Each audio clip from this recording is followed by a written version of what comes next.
We will not get banned Indeed. because of the simple name of our podcast for sure. And welcome, Ray. You seem to be. See if we can hear you. First of all, we can see you. Welcome, guys. Thanks for having me on. Perfect. Can you hear me? We can Yes. hear I you. had to revert to some 1970s headsets here because the sound wasn't working, but we should be okay. Some of it we Perfect. probably should never have stopped using. We've progressed a little bit too fast in some ways, Ray, but it's really good to see you. And thank you very much for joining us here. We're broadcasting from Eastern Canada, and you are not anywhere near us at this point. Where are you located right now? So I'm actually in Chiang Mai, Thailand right now. Oh, wow. So you can see it's morning here. It's a brand new day here. You guys are, on the other side of the world. But it's all good. We got You're in this the future. technology, so You're we well can in the have calls future. like this. I love being able to connect with people all over the planet, really, Ray, because we're all sharing or feeling similar things in the world right now. We're all facing similar threats, let's say, and the more people we connect with around the world, we all realize we all are under the same threat. So I appreciate your perspective from where you are, but in saying that, the first thing that we generally do, Ray, when we bring somebody new on is find out their origin story. We love the origin story of how you became this crazy person to make Bitchute. So if you can just start there, and how did you become you? It's a big question, but let's start there anyway. Yeah, sure. There's many ways I could answer this, but if I go back to, say, around 2015, I was very big into alternative media. I was watching lots of podcasts like James Corbett, you might know from the Corbett Report, another Oh, yes. Canadian.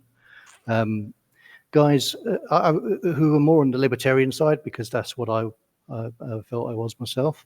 And around about that time, I was also hearing rumbles of censorship.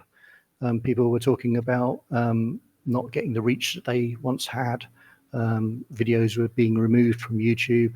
It was very interesting because a lot of this is associated with the right wing, especially the right wing in America. But actually, they came for the libertarians first, I would say. And guys like Dan Dix will tell you that, another Canadian, Yep. Press for Truth. I had been very disappointed over the years with the mainstream media, things like the BBC and CNN, all supporting every war that they could. All of the news stories that they didn't report on, especially the whole scandal around Jimmy Savile, which went on in the UK for 40 years. So all these things added up, and I saw the alternative media as an answer. I thought, with more voices, with more just a larger market of people being able to report on the news and report on everything, that it was so much better. But at the same time, I'd also started doing my own YouTube channel, and it wasn't anything controversial at all. In fact, you can probably see behind me, I've got one of those. Oh, wow. Yeah. Fancy. So when my daughter was born, I had a lot more time around the house. I started doing YouTube, and I realized how powerful it was, how much of a good force for humanity it was. It was a great equalizer. People who couldn't afford an education could now go and get thousands of dollars worth of information on this new platform at that time. And I thought, well, this is going to be a terrible thing if it starts to censor people, if all of this starts to go away. And that was what sparked the idea for Bitchute. So it was in 2016 I started really hacking away at a prototype myself, in fact, in my spare time. And that was version 1 of Bitchute, which we launched the end of 2016. 2016. So it's actually not that long ago when you consider it, but it's such an early time when we desperately needed these platforms to exist. We saw more and more censorship come from there. It's interesting that you started hacking away, so you must have some sort of technical field to even start that process, yeah? Yeah, so my background is in IT. I worked in telecoms for over a decade, and actually that's one of the reasons I'm here, because I worked for Hewlett Packard at that time. I was working for them, who were sending me to different parts of the world, and I ended up coming to Thailand. And actually met my wife here. So I decided not to go back to the UK. It's a very different life to the UK at the time. My life in the UK was in London, so getting up early in the morning, getting on the tube, packed like a sardine, going into the centre of London, and I just thought Thailand was such a great place, and met my wife. This is where my kids are now, so yeah, and like I say, my background was in IT, and I worked in telecoms as a solution architect at that time. So I was well suited to building something not only that would work, but would be highly scalable. That's really important in telecoms, and it transitioned over to Bitchute, thankfully. Thankfully for all of us, I think. Yeah. Indeed, you guys, no doubt. Well, you did. You say you faced a lot of backlash as you were starting up, kicked off different payment processors and all this sort of stuff. What was that like? Especially starting out, and having this vision for a platform of free speech while getting banned off of all these things that are kind of essential to get a platform going. It's amazing, right? Because when you're supporting a fundamental human rights like free speech, like freedom of association, like people's privacy, then you think you're doing the right thing, that you're going to get lots of support from institutions. But actually, no. When we came out of the gates, like I said, we were initially just a prototype, and it was me and my partner, Rich Jones, in the early days, and we were very prepared, I would say, on the technical side, but not prepared for the media side and the backlash that would come. And it came pretty quick, because we started to grow pretty quick. We found that we were onboarding people faster than we could take them. We were getting bugs faster than we could fix them in the very early days, because it was a part-time effort. But with that, we started to get media attention, and we started to get attention from activists. And it was kind of surprising, because in my naivety, I was thinking, okay, let's reach out to these guys and let's speak to them, explain what we're doing, and then we can solve the problem. But the activists weren't having any of that, as you probably know right now. Yeah, so that plan, that strategy wasn't a good one.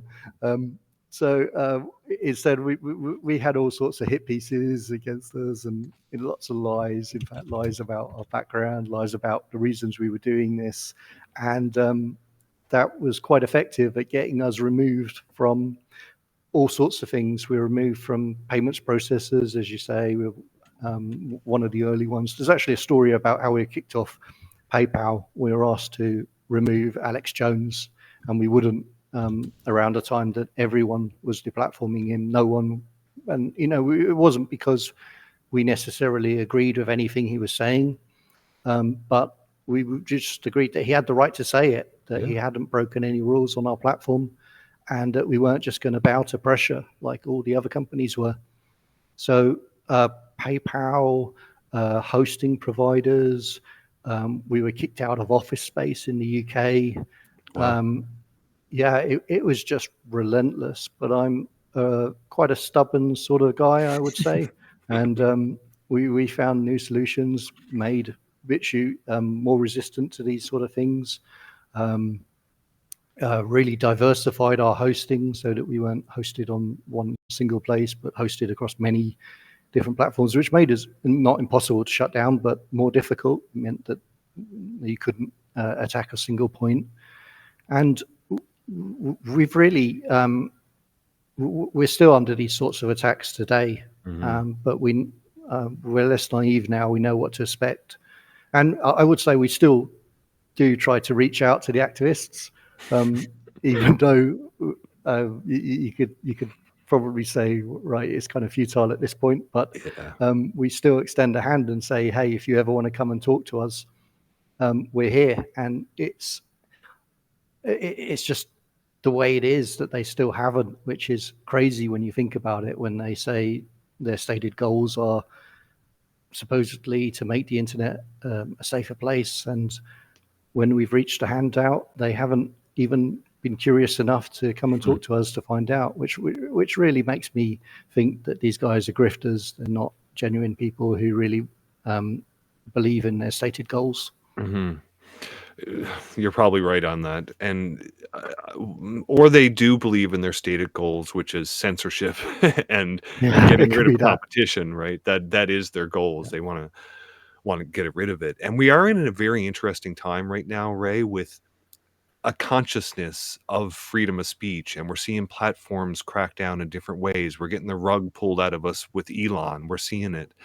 And you're a platform that is always, to my knowledge, dedicated yourself, or you have dedicated that platform to be a free speech platform. And you say the word absolutism, free speech absolutism. What does that mean to you in the free speech realm? How does Bitchute embody that, let's say? Yeah, so I mean, absolutism. There's a lot of misconceptions about what it means, I would say. But the person who coined the term is a philosopher, an American philosopher from the 20th century called Michelson. I think it's Alexander Michelson, who, when you understand fully what it is, I think it's very reasonable, and most people would actually agree with it.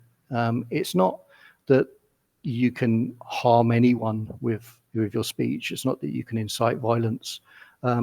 He laid it out in a very reasonable way, that says that you should be allowed to speak so long as you are not causing anyone harm. And importantly, that it's the burden of proof for that harm should be on the person who is calling for the censorship, not on the person who is speaking. So, that does allow for some speech to be removed if it can be proven that it's causing harm. I can't tell a mob to go and attack your house. I never would, but I don't believe that I should be able to do that. Yeah, it's not like, I can't do that. Yeah. It's you shouldn't do that. We can't. Yeah, but I mean, that's what free speech absolutism is. Sorry, free speech absolutism is. It's still very early in the morning here. Yeah. But some people think that it means that you can do every single thing, and no, it doesn't. There is still a limitation on it, but it's a very reasonable limitation. It puts the burden of proof on the people calling for censorship, and that is what I believe, and that is a principle that we've upheld at Bitchute, and will continue to uphold. And what I would say about Elon Musk is that, he's got some very he calls himself a free speech absolutist, but at the same time, just the other week, he started removing people's blue check marks and even cancelling people completely from the platform for what seems to be a disagreement. Maybe they're ideas that most people would find unpalatable, and some people think that's okay to cancel those ideas. I don't. I think that we should platform all ideas. I mean, Elon Musk once said that he will be successful if the rightmost 10% and the leftmost 10% are upset at him. And I don't agree with that. I would not consider myself in any of those bands, but I think everyone has a right to free speech, or that right does not exist. It has to be that way. We defend this not because we believe in these ideas. We defend it because this is the best thing for society that history has shown over and over again. This is how you have a modern free society, and without it, you know, darker times come. We lapse into all sorts of violence and things that the people who are calling for censorship say that they would most like to avoid, which is the real irony here.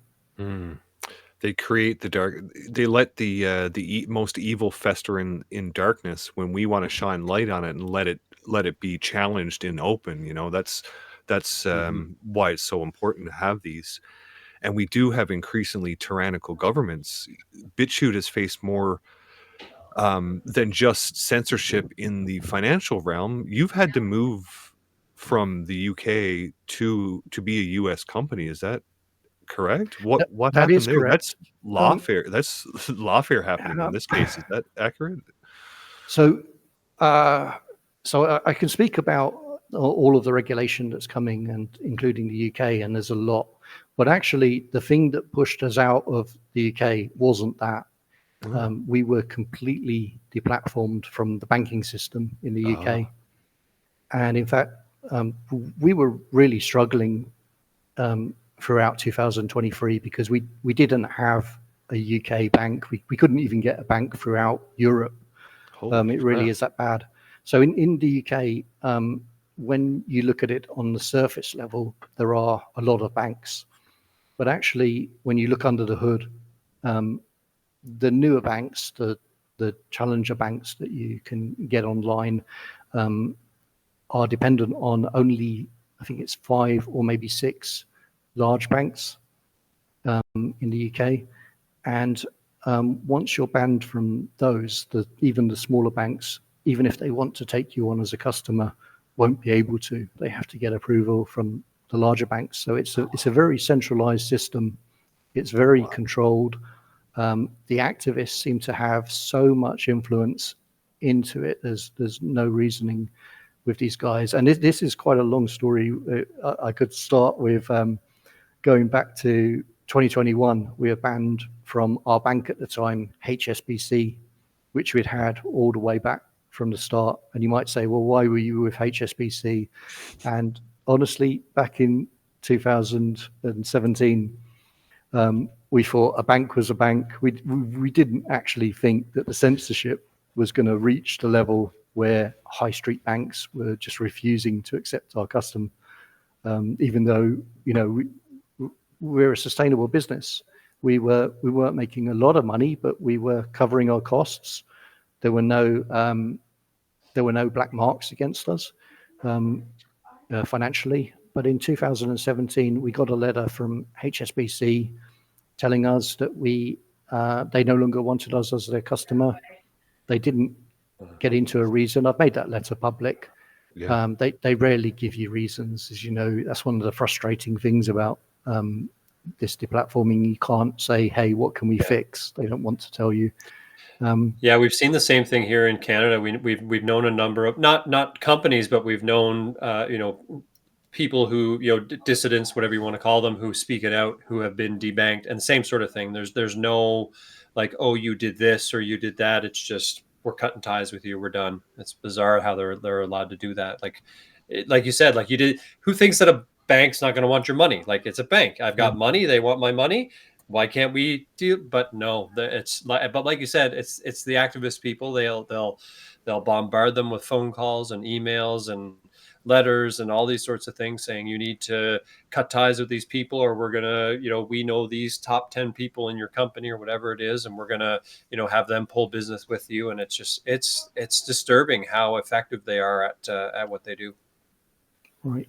And even worse, HSBC actually held on to our money for, we didn't get it back until 2 years later, after we went through the arbitration process in the UK, which was a very slow, you can imagine through the COVID years as well, that was completely slowed down. So there was some, government red tape to get through to even get our case heard.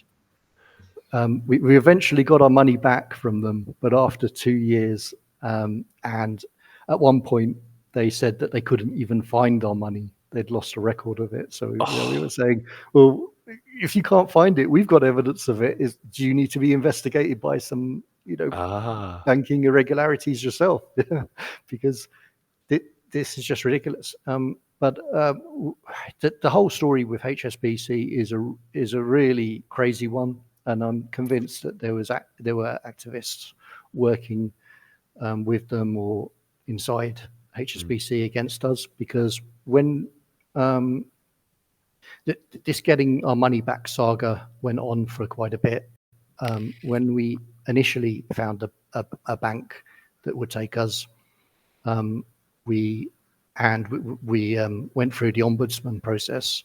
We asked HSBC to transfer to this new bank, and within I think it was within 2 weeks of making that request, the bank that we had obtained had told us that they were shutting down our account again without explanation.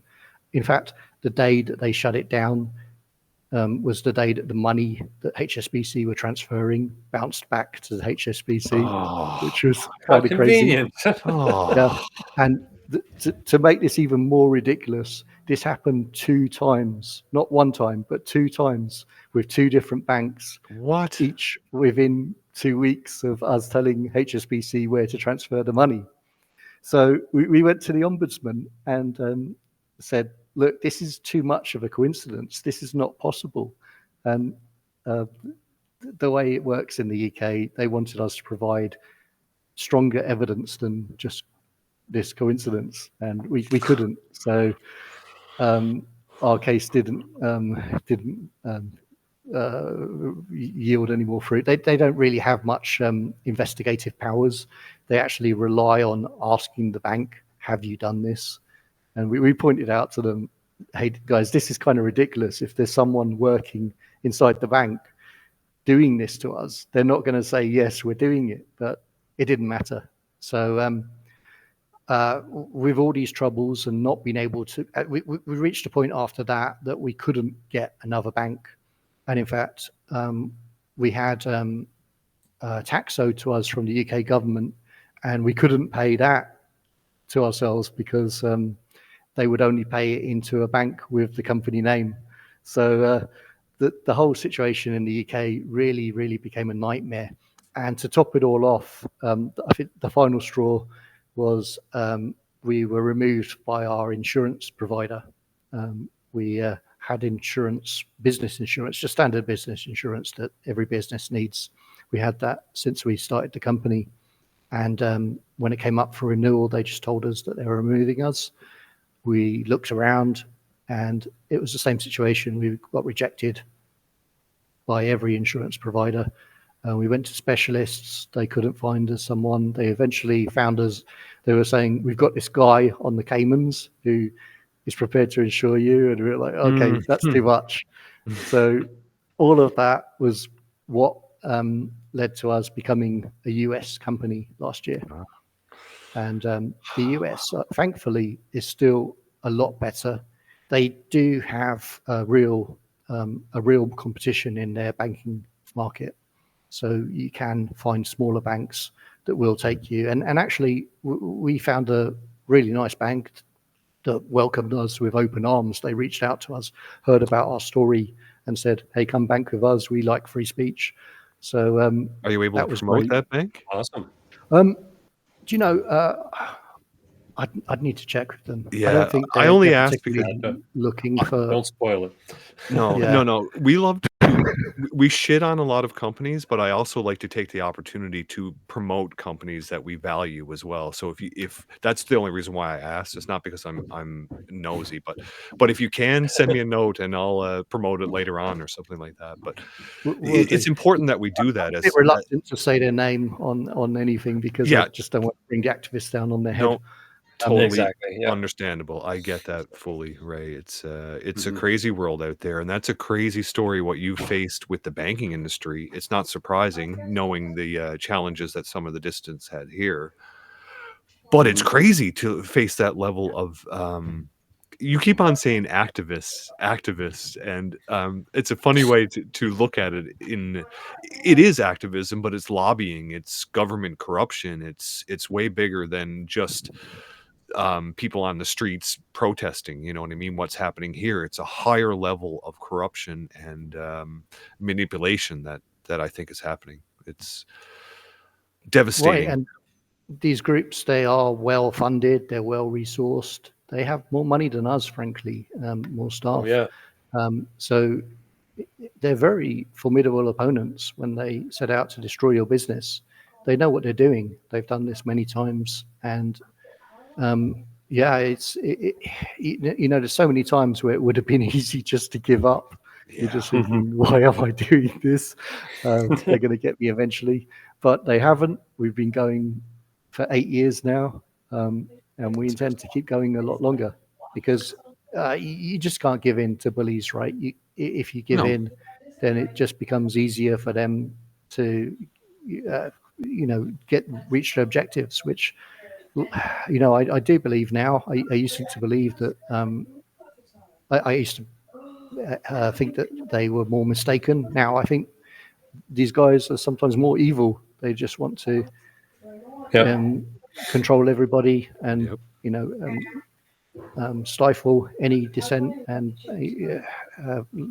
lead us down a very, very dark path. And, that's not to say that there might not be people in these groups who are still, in my opinion, misguided, because there probably are. There's probably good people in all these groups. But I think overall the objectives are ones really worth fighting against. Absolutely. Thankfully, you didn't give up, Ray. In the last year, you've actually put in quite from what I can see on Bitchute from a year ago, there's been a hell of a lot of investment in the infrastructure itself. Can you talk about that a little bit? What you've done over the last, say, 12 months, how much you've invested, and what the focus has been for you for the platform in the last little while? And just leading into that, I'll say that this is something that has become a lot more achievable now that we're in the US. Being in the UK was really stifling these efforts. But from the US, we've been able to launch live streaming. We've now got our own live streaming. We just the other day launched Chat Bombs, which is our version of Super Chats. So we completely overhauled the design of the website. We launched a brand new interface, made it much more modern. For years, a lot of people were saying that they wanted us to upgrade the look and feel of the site. So we did that. Funnily enough, though, when we did that, we also got some pushback from people who were saying, hey, we missed the old site. So we did something I don't think many companies do, which is we kept the old site running in parallel. So if people want to go to it and miss it, they can. We're not forcing anyone to adopt a new site. I keep trying to make improvements to it so that anyone who's missing something from the old site will be able to go to the new site and get that. But we decided to take that route of cooperation rather than the usual YouTube approach of just saying, hey, that's it, tough. You've got the new site now, and that's all you've got. But I love the new site. I think it's really great. We just brought in the other day, in that spirit, a compatibility layer, so you can now change the layout of the new site so it looks like the old site a bit more.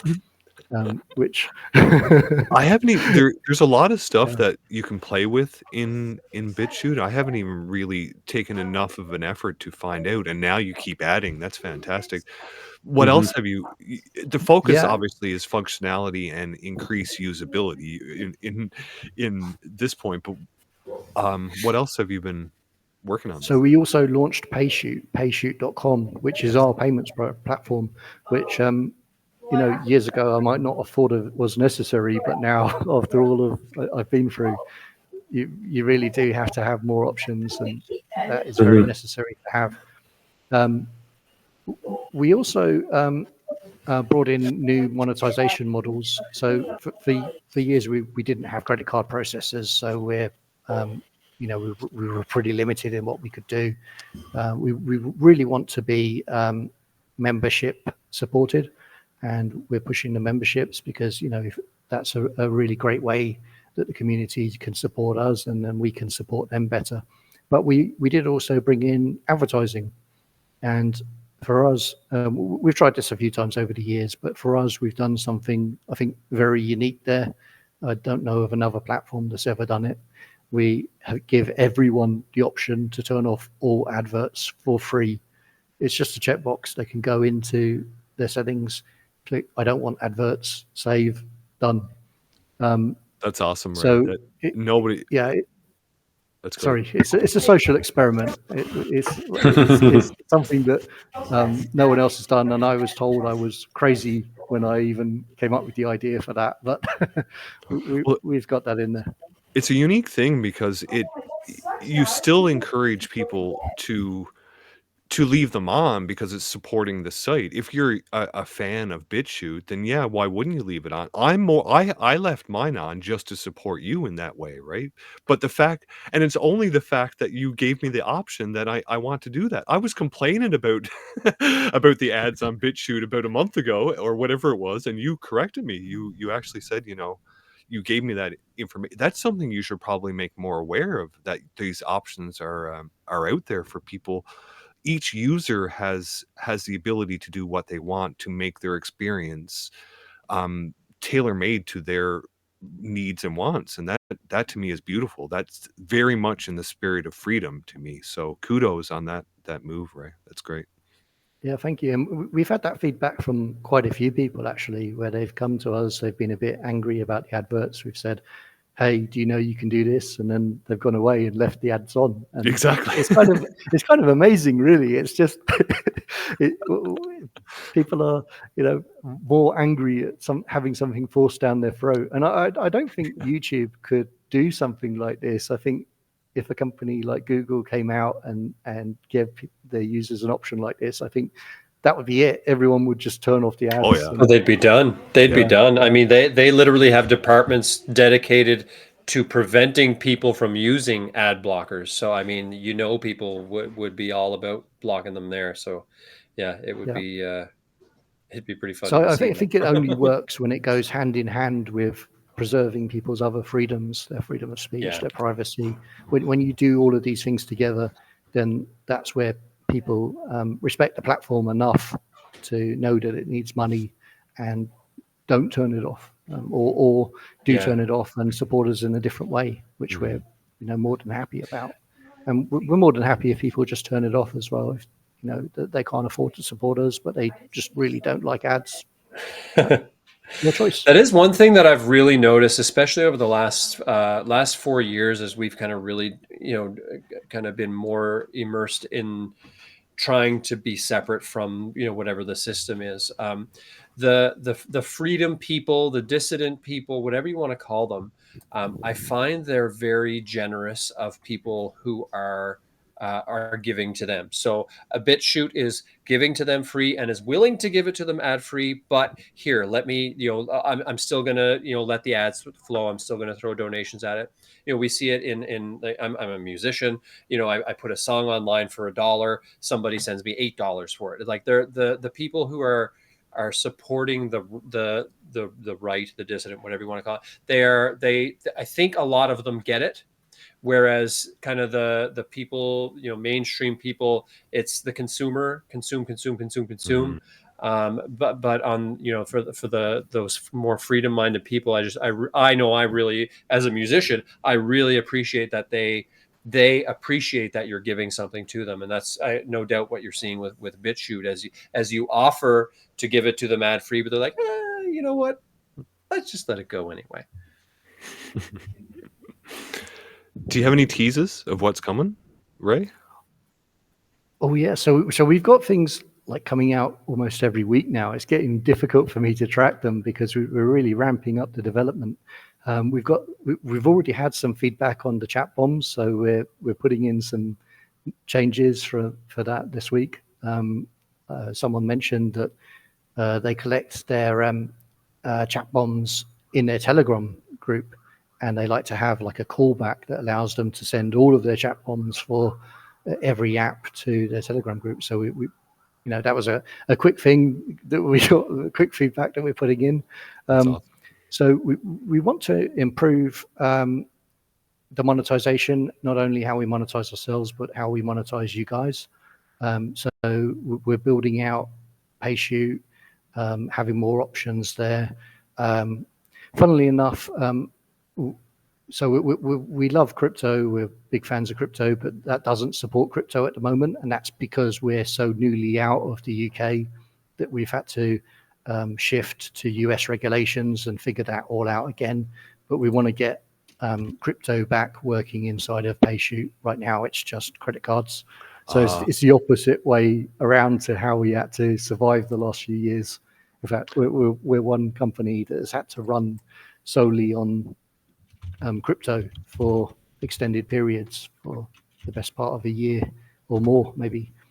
And Bitchute, just so everybody is aware, it's like Patreon, you know, it's sort of like that, right? It's or Buy Me a Coffee. It's sort of like that service. It's something that I have been looking into in the last month or so. I'm starting to post there. You can make subscriber only posts so they can only see it, just the same kind of thing, and it's looking good so far. I haven't really promoted it a lot because I don't do a whole lot of give me money type stuff, but it's a great service. It's a great alternative to Patreon, who has been very much a ban type platform. Yeah. All of them have been really They all do. banny. So you, with your free speech minded, combined with this way of monetizing, seems to like a wonderful combination to me. So I encourage people to check out Bitchute.com. We are there, of course, and you can get there from Bitchute, but it's its own entity as well, which is great. You just reminded me, Patreon was one of the first companies that banned us out the door, which was our first monetization plan. So yeah, it's just ridiculous. A lot of these companies, they promise that they're going to be neutral, that they're going to at least be fair to their own terms, but they're not. So we have to build up alternatives. There's no other option. It's great. Seeing how much you've developed is great, and you're obviously catching the attention of some big name people, Ray, with the announcement just last week, I believe, or just a couple days ago, with Laura Loomer being appointed to your advisory council. Is that correct? Can you share? Right. Yeah. So So Laura has been throughout her career banned from many things. So she's a veteran of being deplatformed, and she's a real fighter, and she is also a free speech absolutist. So she knows what our principles are. She knows that we believe everyone should have a voice, and she believes that she can be part of Bitchute in helping promoters to an even larger audience, which we do too. So we're very glad to have Laura as well. We also, before Laura, we brought on as an ambassador the last American vagabond, Ryan Christian. You guys might know.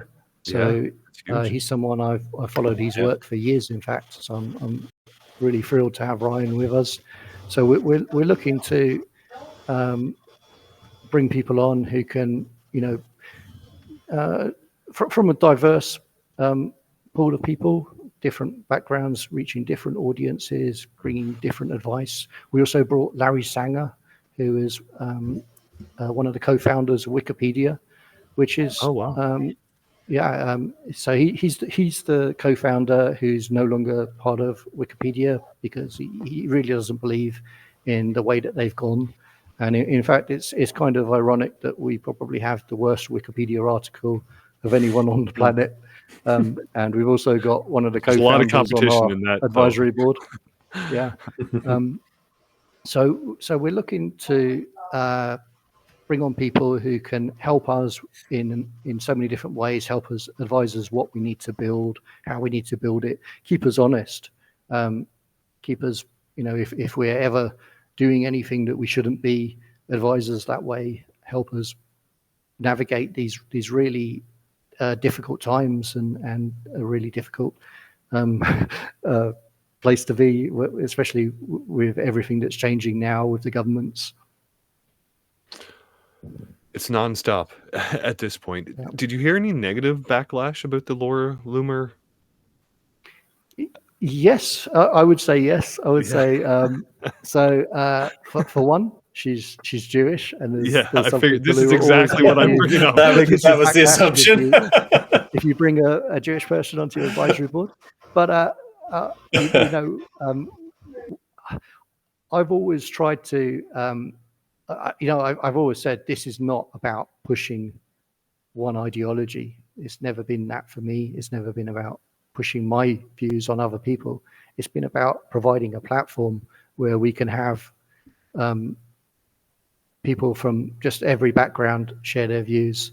Whether, you know, maybe the next person we'll bring on will vehemently disagree with Laura Loomer, and that's okay.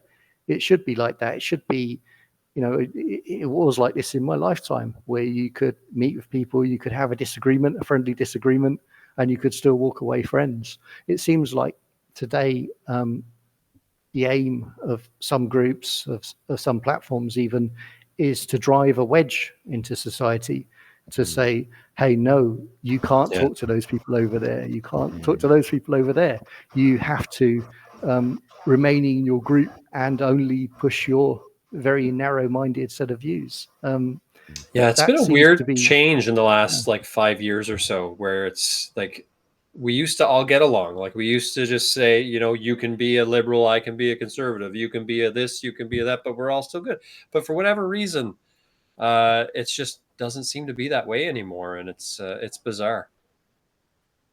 Right. And as a libertarian, I don't feel like I've changed much, but I think everything has changed around me. Oh, So, yes. you know, we've got to stop that. I mean, part of this is that we've got to get back to speaking to each other. We've got to get back to showing tolerance towards people's ideas. This is something that, you know, is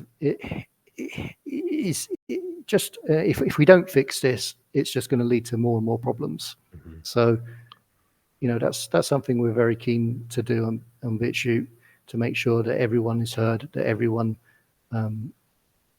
has a platform. I knew you were a crazy person, Ray, but I didn't know you were one of those libertarian crazy persons. We're a breed out there, my friend. That's fantastic. Just the worst. We're just the worst. I know. It's fantastic, and you know, it's the advancing of these ideas that's important in society, I feel, and obviously you feel a similar way. And I think deep down we all feel that. We just have different solutions in how we apply that or see that in the future. And having an arena for us to share and debate these ideas is extremely important. And that's why I value what you've done and what Bitchute is, just the idea of it. It's extremely valuable for us. Whether or not there's concerns of, and you know, it's probably something that you should be concerned about, foreign influence or being hijacked from within. This is stuff that obviously happens to many platforms. Do you have any thoughts on that, or fail safes for some internal manipulation as you bring in advisors, let's say? You know what I mean? I mean, as we grow, we do take care in who we hire. I think we have to, more than just an ordinary tech company. We have to be cautious about who we bring in, doing more checks on them. And that of course, depends on what role they fill and how much power they have. If they've got more power in the company, we have to do more checks. And that is important, right? Because you could get people who would come in to sabotage the operation, and we're wary of that. I don't think it's happened to date. I think we've been very lucky. But yeah, we're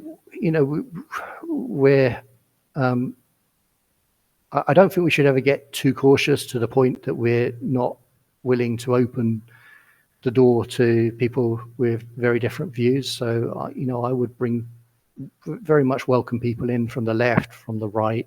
In fact, we sometimes get the reputation that we are on the right, And I would say that's largely because in the early days, when the masses of the platformings happened, it mostly affected the right. After the initial libertarian. It's because Right, Europa's on there. It's because you let really, Europa really, on there. yeah. That's one thing. So that's a very controversial video that I think we're probably the only large platform that doesn't ban it. Yeah. But yeah, it's ideas that many people don't agree with. Some people agree with, and we can discuss those ideas, and that's the way we go about it. Right, because we don't wanna It censor should the be. opposing ideas at all. Really, we wanna No, debate them. We wanna mock you, so you come at us, you know what I mean? It was, So that's basically the right. I thing. think it was Prager, Dennis Prager said, "Let everyone speak, and the stupid ideas will fall away." It's true. Right, yeah, you want to. I mean, if you're tidying your house, you don't want to just sweep all of the under the carpet, right? Yeah, You're not really cleaning the house. All you're doing is giving it the appearance of that it's clean. But one day someone's going to come in, they're going to step on that bulge, and it's all going to come spilling out again, and it's going to be a bigger problem than it ever was exactly. before. What you need Yeah. to do is shine a light on the problems, be transparent, demand accountability from our so-called leaders, Mhm. and without ways to do that. And the internet's a very powerful tool for doing that, but it's also a very powerful tool for control if we don't build our own alternatives, if we allow it to consolidate around. In China, they've got WeChat, which is the way the government controls all of its people. It's a surveillance tool. It's a way that they can stop people spending. It's a way that they can know what dissent is rising up, because they've only got this one platform that the government has its hooks into. Incidentally, Elon Musk has heaped praises on WeChat and Oh, said yes, yeah. Sure has. that's a model that he likes for X, the everything app. Mm. So, a word of caution there. Oh, And yes. I don't say that everything Elon Musk is doing is bad. I think he's let a lot of people back onto the platform, and they've had some voice from that. But I'm a bit distrustful of him, I'll say, Oh, because of We some are of too. his own words yeah, and big his own time. I was actions. banned last week for a week, so And I feel Wow. very deboosted since 2025 started. Like, I'm not getting a like on anything. You're the only one that liked anything in days. You know what I mean? It's just really weird. And maybe it's just me. Maybe people don't want to like my shit, but it's Oh, not. There's something different happening on that platform, and many people are noticing it, I think, right now. yeah. It's different. It's different. a note on that. So we just got just the other day. I could share the image with you. On the Bitchute main channel on X, we got a note that appeared on the top. You are no longer considered spam. We've reviewed your channel and removed that label. And Hey. we didn't even know that we were. We didn't appeal it or anything. It just came up, and That's we just thought, okay, dirty. that's why it was. So no transparency at all. That's another thing we try to do at Bitchute. If we have to place a restriction on someone's account because of laws in their country, or laws in general, then we put very visibly what the restriction is. We even show a map of where people might have been restricted, so they can see 24/7, any minute of the day, if their account is restricted or not. And we even back this up with we might even up this, but it's a $10,000 no shadow banning guarantee. So if anyone can show us where they've been shadow banned, then we will pay them $10,000. We're that confident that we're not doing any action like that. We just don't have it in the code. We don't have the capability to do That it. is amazing. I love that, putting your money where your mouth is and challenging them to prove you wrong. That is great. That shows a determination to not do what other people have done. And speaking of, right, you and I have talked a little bit about another social media platform just recently, Gab. Now, Gab is considered a free speech platform as well. And I find it incredibly hilarious that the CEO and founder of a free speech media video platform cannot use the free speech social media platform that is Gab. And it's because of the IP bans that Torba's put in place. What are your thoughts on these IP bans when it So has to do with free speech? so I understand why he does it. Andrew put out a post saying that he was getting a lot of DDoS attacks and other sort of malicious attacks from largely IPs that were outside Europe and the US, and they were struggling to deal with that. So, and I agree that this happens because we notice the same thing largely. When there's a DDoS attack, it does come from places like Asia. It's more difficult, I think, more expensive to run these attacks from the USA. So that's why companies or organization groups that do this do it from places like Asia. But as I'm living in Asia at the moment, I'm not currently able to get on Gab, which is quite annoying for me. It's so, I don't think his reasons are free speech related. I think they are really just defending his platform against these sorts of attacks. We haven't done this. We've tried to run the gauntlet and make Bitchute as accessible as we can everywhere in the world, if possible. And there's countries that actually ban us, so it's not a ban coming from our side, it's coming from the countryside. We've been banned by entire countries at times throughout our history, and I think we are today. I don't think we're even available in Russia right now, parts of the Middle East, but we've been banned in parts of Europe as well. I think Denmark banned us for a time period because we wouldn't remove content. Coming to Canada soon, banning Bitchute more than likely. We're probably next in line, my friend. Well, you guys got a bit of a reprieve, didn't you? I think you had some really onerous censorship laws coming through, and because of the Justin Trudeau situation, they've been the Parliament being paroled. It's on pause.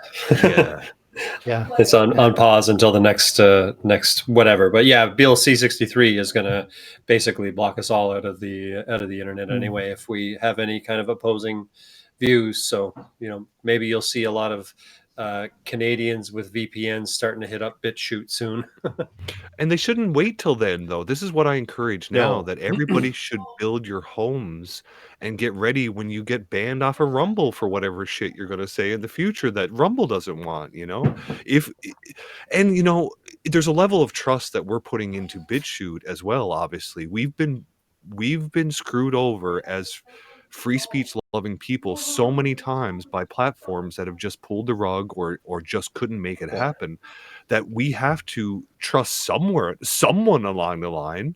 And for me, I want to see the competition. I want to see you competing with Rumble, because it's going to force Rumble to be better, or it's going to force you to be better, or Odyssey. I want you all out there dedicated to free speech, competing with each other to give us the bestest platforms that there are. And I assume you feel the same way. You want to compete with the Rumbles and the world, right? Am I? Oh right? yeah, competition. As a libertarian, I believe in free markets and competition. I mean, it's vital. Without that, we're in big trouble. And absolutely. So people should be uploading to Bitchute. They should be uploading to Rumble. They should be uploading to YouTube, even still, if they can, if they're not banned already. Except YouTube. All the other ones, except YouTube. Just stay away from YouTube. That's it. Even Mark Zuckerberg came out the other week, and he's now a free speech hero, apparently. He's a freedom man. We can't post your link on Facebook. We cannot post Bitchute links on Facebook. That's how free speech Facebook is. Let's put it this way. It's crazy, right? A bit of rhetoric, and then all of a sudden everything changes.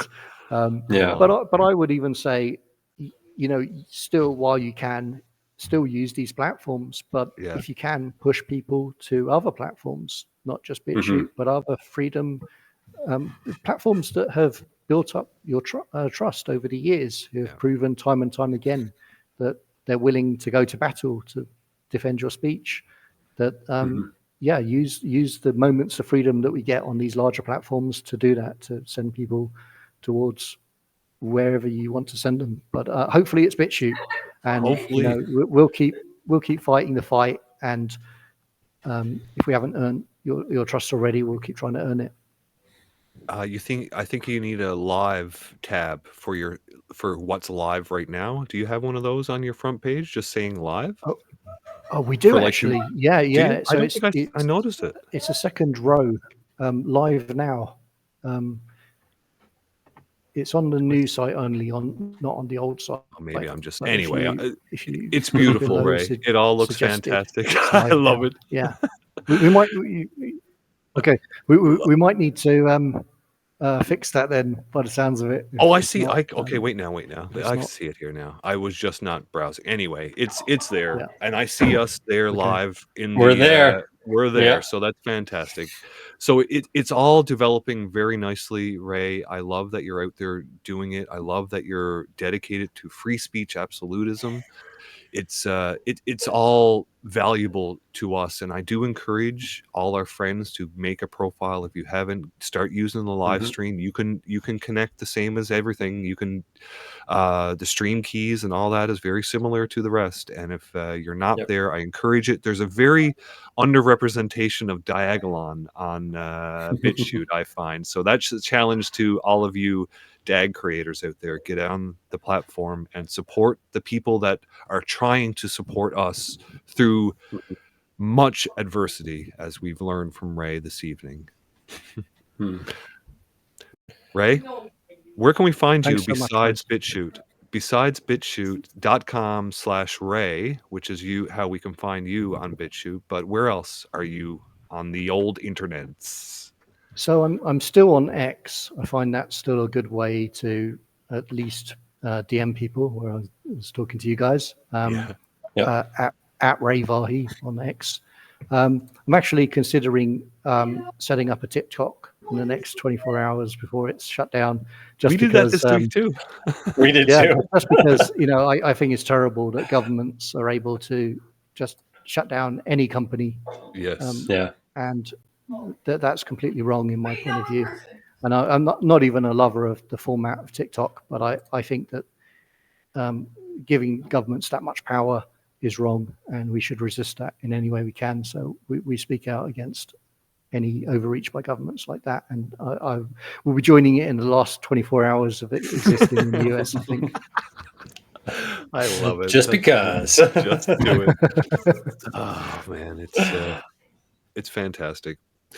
Ray, I can't say enough thank yous for joining us this evening, having this conversation, and not only that, everything that you've done over the last almost decade now, trying to let us speak. It's extremely valuable, and I appreciate you big time for everything that you do. Thank you so much, guys. I really appreciate that. Thanks a lot, Ray.